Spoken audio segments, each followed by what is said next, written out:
Happy New Year 2015, and the Law and You continues right here on Eyewitness News. Back with us, we have attorneys Greg Fellerman and Ed Saramboli. Gentlemen, Happy New Year. Thanks for being here today. Happy New Year to you. Happy New Year. Yeah, another exciting year coming up Absolutely. of free legal advice here on the Law and You. And we'll get you guys to work real quickly today. Let's get to our question, and this is from Mark in Tamaqua. Mark wants to know, my ex-wife and I split the holidays with our 2 children. We have a court order on this situation. She is now telling me that she will not give them to me on New Year's. What can I do? Well, Mark, I'm hoping that you had an attorney that was involved with your divorce, because one of the first things you're going to need to do, pick up the phone, call your attorney. If there's a court order in place, your ex-wife is violating a court order.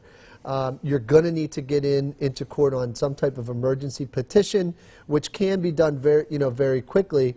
And then ultimately, if she refuses to comply with that court order, you can have the sheriffs can go and pick your kids up, but you certainly don't want to have to get to that point in time. You want to make sure you get her into court immediately on this issue. Yeah, unfortunately for the courts and people, this is an extremely busy time for family law lawyers because people don't understand the effects of a valid court order. So what happens is you're going to have to run to court, seek what's a petition for emergency relief, and get an order from the judge. And if she fails to enforce it, you can move for contempt. Contempt can be a fine, can be jail. The sheriffs can then enforce it, but it happens every year around this time. Talk to any guy who does a ton of family law. They're in court constantly on this stuff.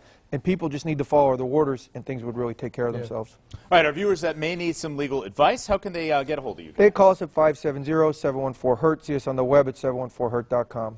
Or don't forget about the hotline. The hotline is still open for 2015. It was blowing up with requests for Marty Meyer the other day. I bet it was. It was. Yeah. Or go to our Facebook page. If you have a question, put it on our page. We'll do our best to answer it on an upcoming segment. Results matter. Attorneys Greg Fellerman and Ed Saramboli. Thanks so much. We'll see you next time. Take care. Thanks. All right, PAHomepage.com or the hotline are open to get your questions right here on the show.